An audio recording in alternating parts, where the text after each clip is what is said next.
अस्सलाम वालेकुम, की हाल चाल है मेरे भैन ते भराओ, ठीक हो। गर्मी वधदी जांदी है। गर्मी ने तो पता नहीं की साढ़े तो लैना है। गर्मी साढ़े मुक्कन का ना ही नहीं लेंदी, सानू चंबड़ के रह गई है।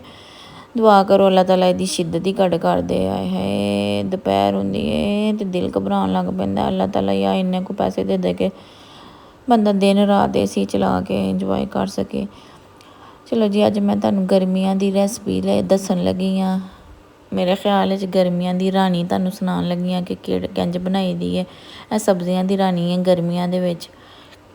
वधिया जिहियां भिंडियां बनाने का तरीका दसांगी। गर्मी के दिन होन, दोपहर होए ते सबज टुटियां हुई खुद तोड़ के भिंडियां पकाइयां होन, नाल चाटी दी लस्सी होए, देसी घ्यो नाल रोटियां चोपड़ियां होन। जिंदगी का स्वाद तो इन्हां चीज़ां च ही है, खाने च ते घर वालियां दे विच। इंजॉय करो अपने घर वालियां दे नाल गर्मी नू गर्मी नू इंजॉय करो अपने घर वालियां दे नाल भिंडियां खा के। जी भिंडियां बनाने की रेसिपी तुहानू दसांगी। असीं लैना जे घ्यो, ਉਹਨੂੰ ਅਸੀਂ गर्म करना ते विच असीं भिंडियां पा लैनियां। थोड़े घ्यो दे विच असीं भिंडियां पकावांगे क्योंकि हर बंदे का कस्ट्रोल वधिया है अजकल। तो मैनू भी है बड़ा ज़्यादा मसला है, डॉक्टर ने मना किया होया मैनू घ्यो ज़्यादा खाना। असीं उन्हां भिंडियां नू ब्राउन कर लेना दोवां पासों। जो तुसीं भिंडियां ब्राउन करदे हो ते थोड़ा जिहा अगर तुसीं नमक पा लो ना तो फ्लेवरफुल भिंडियां पकदियां। अगर असीं खाली उन्हां नू ब्राउन करके कड्डांगे ना, मतलब भुन के, तो वो जिहड़ियां ना फिक्कियां फिक्कियां पक के भी रहणगियां। असीं नमक पा के ते उन्हां नू ब्राउन दोवां पासियों ज़रा चंगी तरह पका के कढ लवांगे। फिर उहदे विच असीं बरीक बरीक, वेखो किड्डे कु बरीक मैं कट्टे ने। मैं कटर की मदद नाल कट्टे ने, हत्थ नाल नहीं कट्टे। इन्हां नू बरीक बरीक प्याज नू विच पा लवांगे उही घी दे विच, ते इनू भी असीं ब्राउन कर लवांगे, हल्का ब्राउन करांगे।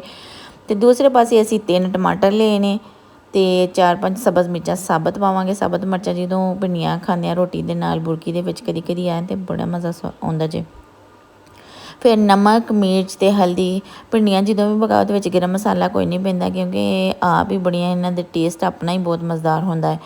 फिर असी वेखो इस तरह का ब्राउन प्याज हो गया तो विच असीं पा लवांगे अपना जिहड़ा मसाला है, ठीक है।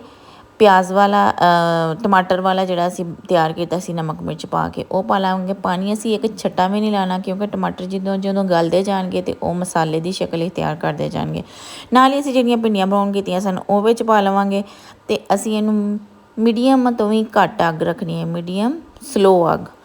उन्नी अग दे उत्ते करके ते असीं इन्हां नूं चंगी तरह हिला के इन्नी अग करांगे ते ढक्कन दे के असीं 20 मिनट इहनूं दम ते पका लवांगे। दम वाली अग रखनी है।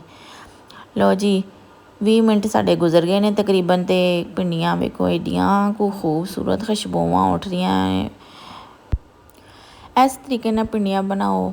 दुआ में याद रखो, चैनल नूं सबसक्राइब करो। अल्लाह हाफिज़।